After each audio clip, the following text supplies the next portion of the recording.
ભગવાન શિવની આરાધના કરવાનો પવિત્ર મહિનો એટલે કે શ્રાવણ મહિનાની શરૂઆત થઈ ગઈ છે। શ્રાવણમાં ભગવાન શિવ અને 12 જ્યોતિર્લિંગના દર્શન અને પૂજા કરવાની માન્યતા છે।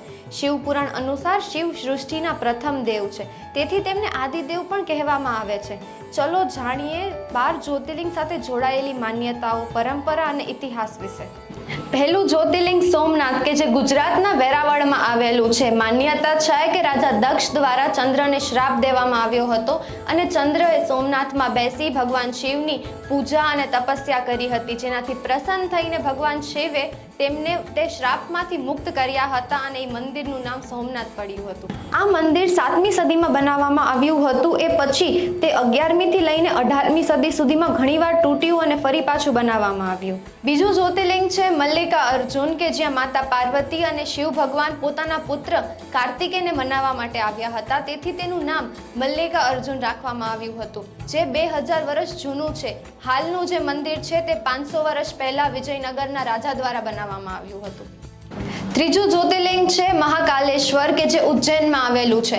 ત્યાંની પરંપરા છે કે રોગમાંથી મુક્ત થવા માટે ત્યાં એક વિશેષ પૂજા કરવામાં આવે છે અને શ્રાવણ મહિનાના દર સોમવારે રાજા મહાકાલ પોતાની પ્રજાને મળવા માટે બારે આવે છે અને તે સવારીને મહાકાલ સવારી કહેવામાં આવે છે। ચોથું જ્યોતિર્લિંગ છે ઓમકાલેશ્વર કે જે મધ્યપ્રદેશમાં આવેલું છે। આ કુદરતી શિવલિંગ માનવામાં આવે છે અને ઓમકાલેશ્વર મધ્યપ્રદેશમાં ભગવાન શિવ અને માતા પાર્વતીની રાત્રિ વિશ્રામ કરે છે અને સૂતા પહેલા ચોપાટ રમે છે, તેથી સદીઓથી આ મંદિરમાં ચોપાટ સુશોભિત છે। પાંચમું જ્યોતિર્લિંગ છે વેદનાથ કે જે ઝારખંડમાં આવેલું છે। ત્યાંની માન્યતા છે કે રાવણ તે શિવલિંગ લંકા જ લઈ જવા માંગતો હતો, પરંતુ લઈ ના જઈ શક્યો કારણ કે ત્યાં દેવી દેવતાઓએ ભગવાન શિવની પૂજા આરાધના કરી। ત્યાર પછી ભગવાન શિવ ત્યાં પ્રગટ થયા અને પછી તે શિવલિંગની અંદર પ્રકાશ સ્વરૂપે સમાઈ ગયા। છઠ્ઠું જ્યોતિર્લિંગ છે ભીમાશંકર કે જે મહારાષ્ટ્રની અંદર આવેલું છે। ત્યાંના લોકોની માન્યતા છે કે ભગવાન શિવ કુંભકર્ણના પુત્ર ભીમનું વધ કર્યું હતું, ત્યાર પછી ભગવાન શિવની સ્થાપના પ્રકાશ સ્વરૂપે કરવામાં આવી હતી। જોકે મંદિરનો ઇતિહાસ ત્રેતાયુગ સાથે જોડાયેલો છે, પરંતુ હાલનું મંદિર નાના ફણસીએ 8મી સદીમાં બનાવ્યું હતું। સાતમું જ્યોતિર્લિંગ છે રામેશ્વરમ કે જે તમિલનાડુમાં આવેલું છે। યુદ્ધ માટે લંકા જતા પહેલા શ્રી રામ દ્વારા સમુદ્ર કિનારે રેતીમાંથી શિવલિંગ બનાવવામાં આવ્યું હતું અને તેની પૂજા કરી હતી। શ્રી રામ દ્વારા બનાવેલા આ શિવલિંગને રામેશ્વરમ કહેવામાં આવે છે। શ્રી રામે આ શિવલિંગની સ્થાપના કરી હતી, તેથી મંદિરની કથાઓમાં ત્રેતાયુગ સાથે સંબંધિત છે। 11મી સદીમાં એક રાજાએ આ જ્યોતિર્લિંગને ગર્ભગૃહમાં નિર્માણ કર્યું હતું। આઠમું જ્યોતિર્લિંગ છે નાગેશ્વર કે જે ગુજરાતના દ્વારકામાં આવેલું છે। ભગવાન શિવે ત્યાં દારૂક નામના રાક્ષસનું વધ કર્યું હતું અને ત્યાં ભગવાન શિવને સાપના દેવતા તરીકે માનવામાં આવે છે અને ત્યાંની પરંપરા એવી છે કે ત્યાં પુરુષો ફક્ત ધોતી પહેરીને જ નિજ મંદિરમાં જઈ શકે છે પૂજા કરવા માટે।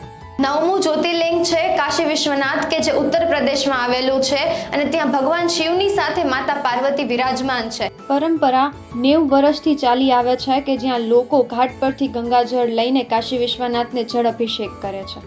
10મું જ્યોતિર્લિંગ છે ત્રંબકેશ્વર કે જે મહારાષ્ટ્રમાં આવેલું છે।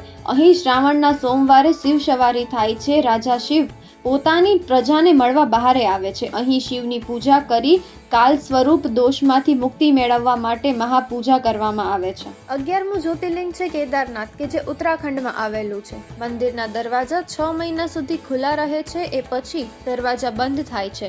આ 6 મહિના સુધી શિવલિંગ પાસે સતત દીવો પ્રગટે છે। પુરાણો અનુસાર આ મંદિર પાંડવો દ્વારા દ્વાપર યુગમાં બનાવવામાં આવ્યું હતું, પરંતુ કુદરતી આફતોના કારણે મંદિરનો નાશ થયા બાદ આદિ શંકરાચાર્યએ 8મી સદીમાં આ મંદિરનું નિર્માણ કર્યું હતું। 12મું અને છેલ્લું જ્યોતિર્લિંગ છે ઘૃષ્ણેશ્વર કે જે મહારાષ્ટ્રમાં આવેલું છે। મંદિરમાં ઘણા ભક્તો 101 શિવલિંગ બનાવી અને પૂજા કરે છે અને 101 પરિક્રમા કરે છે। મંદિરની પાસે શિવાલય સરોવર છે, તેના દર્શન કરવાની પણ પરંપરા છે। આ હતા ભારતમાં સ્થિત 12 જ્યોતિર્લિંગ કે જે સનાતન ધર્મમાં દ્રઢ આસ્થા ધરાવે છે। આ શ્રાવણ મહિનો આપ સૌનો શુભમય જાય એવી આઈ લવ જામનગર પરિવાર તરફથી શુભેચ્છા। મહાદેવ હર।